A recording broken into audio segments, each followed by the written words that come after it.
হয় সন্মুখত পঞ্চায়ত নিৰ্বাচন আৰু আমি ইতিমধ্যে সকলোৱে গম পাইছোঁ যে এই আগন্তুক পঞ্চায়ত নিৰ্বাচনক লৈ ৰাজ্যৰ প্ৰতিটো ৰাজনৈতিক দলে এতিয়া নিৰ্বাচনী কুচকাৱাজ আৰম্ভ কৰিছে।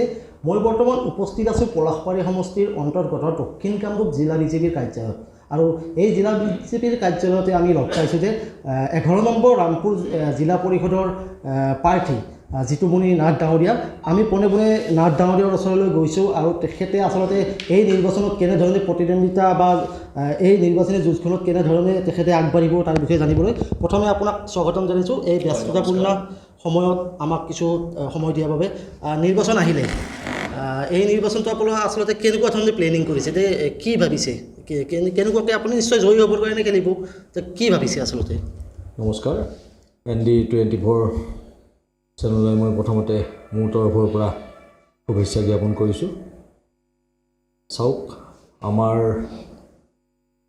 জিলা পৰিষদ হওক, আঞ্চলিক পঞ্চায়ত হওক, ভাৰতীয় জনতা পাৰ্টীৰ যিখিনি শক্তি, আমি NDA মিত্ৰজোঁট হিচাপে আমি ইলেকশ্যনত অৱতীৰ্ণ হৈছোঁ। গতিকে ভাৰতীয় জনতা পাৰ্টীৰ চিহ্নত মোক ৰামপুৰ জিলা পৰিষদৰ পৰা এইবাৰ দলে প্ৰাৰ্থিত্ব আগবঢ়াইছে আৰু এই ক্ষেত্ৰত মই পোনপ্ৰথমতে ধন্যবাদ জ্ঞাপন কৰিছোঁ অসম চৰকাৰৰ সন্মানীয় মুখ্যমন্ত্ৰী হিমন্ত বিশ্ব শৰ্মাদেৱলৈ, আমাৰ ৰাজ্যিক সভাপতি দিলীপ শইকীয়া ডাঙৰীয়ালৈ, লগতে আমাৰ দক্ষিণ কামৰূপ জিলাৰ সভাপতি অঞ্জন গোস্বামী আৰু আমাৰ বিধায়ক হেমন্ত ঠাকুৰীয়া ডাঙৰীয়ালৈ। মোক দলে যিখিনি এই ক্ষেত্ৰত প্ৰাৰ্থিত্ব প্ৰদান কৰি মোক এই নিৰ্বাচনত অৱতীৰ্ণ কৰাইছে, মই তেওঁলোকৰ যি বিশ্বাস, এই বিশ্বাসটো মই অক্ষুণ্ণ ৰাখিবলৈ চেষ্টা কৰিম।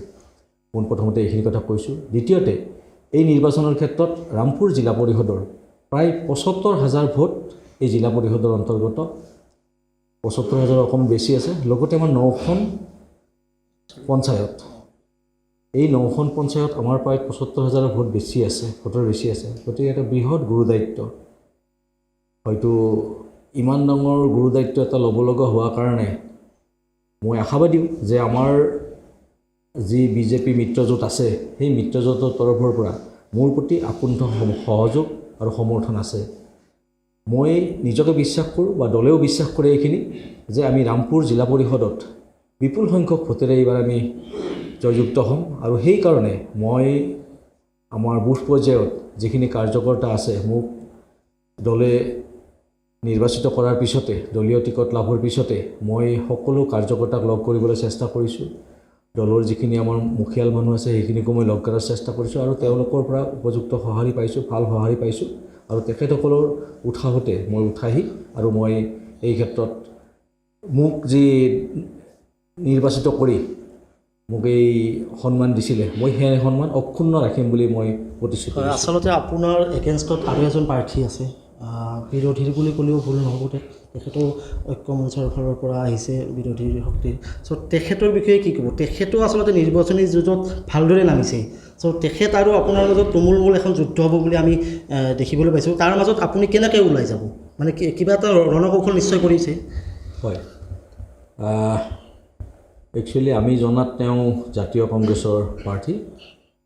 যদি মিত্ৰজোঁট হৈ তেওঁলোকে অসম জাতীয় পৰিষদে হওক, হেৰিয়ে হওক, তেওঁলোকে যদি প্ৰাৰ্থিত্ব কৰিছে, সেই ক্ষেত্ৰত মই জ্ঞাত নহয়, কিন্তু মই কংগ্ৰেছৰ প্ৰাৰ্থী হিচাপে জানো। আৰু মোৰ এই জয়লাভৰ ক্ষেত্ৰত বা আমি যদি জয়লাভ কৰিবলৈ সক্ষম হওঁ, মই ভাবিম যে আমাৰ দলীয় কাৰ্যকৰ্তা বা ৰাইজ, মই যিহেতুকে দক্ষিণ কামৰূপ জিলাৰ যিহেতুকে এজন কাৰ্যকৰ্তা, মই জিলাৰ উপসভাপতি বাবুত আছোঁ, মই গোটেই জিলাখনৰ কাৰ্যকৰ্তাক চিনি পোৱাৰ লগতে ৰামপুৰ জিলা পৰিষদৰ অন্তৰ্গত প্ৰত্যেকটা অঞ্চলতে মোৰ চিনাকি এটা, কাৰণ মই বিগত আগতে 7 বছৰত মই ইয়াৰে মণ্ডল সভাপতি আছিলোঁ। তাৰপিছতে মই আকৌ জিলাৰ দায়িত্ব লৈছিলোঁ, সম্পাদকৰ দায়িত্ব। আচলতে আমি যিমান দূৰলৈকে জানো, আপুনি একেবাৰে তৃণমূল পৰ্যায়ৰ পৰা আহিছে, আহি আজি দক্ষিণ কামৰূপ জিলা বিজেপিৰ উপসভাপতিৰ দৰে পদ অলংকৃত কৰি আছে। তেনে ক্ষেত্ৰত আপুনি কি ভাবিছে যে আপোনাৰ যিখিনি অঞ্চলত ভোটাৰ ৰাইজে আচলতে আপোনাক কিয় ভোট দিব বুলি ভাবে? কি কাৰণত? আপুনি যে বিশ্বাসী যে ভোট দিব, কিন্তু কিয় দিব?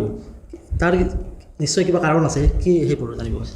আচলতে কি হ'ল, মই আজি বহু বছৰ ধৰি, যিমান বছৰ মোৰ ৰাজনৈতিক পথাৰখনত ভৰি দিছিলোঁ, তেতিয়াৰ পৰাই মই সমাজৰ প্ৰত্যেকটা ব্যক্তিৰ লগতে প্ৰত্যেক অঞ্চলৰ প্ৰত্যেক অনুষ্ঠানৰ লগতে জড়িত হৈ থাকোঁ।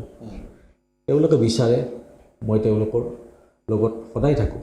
গতিকে অঞ্চলবাসী ৰাইজৰ মই প্ৰত্যেকটা চুকে কোণে মই মানে যিখিনি মানুহ আমাৰ মানে অঞ্চলবাসী ৰাইজ তেওঁলোকৰ লগত সদায় আছোঁ, সদায় থাকিম।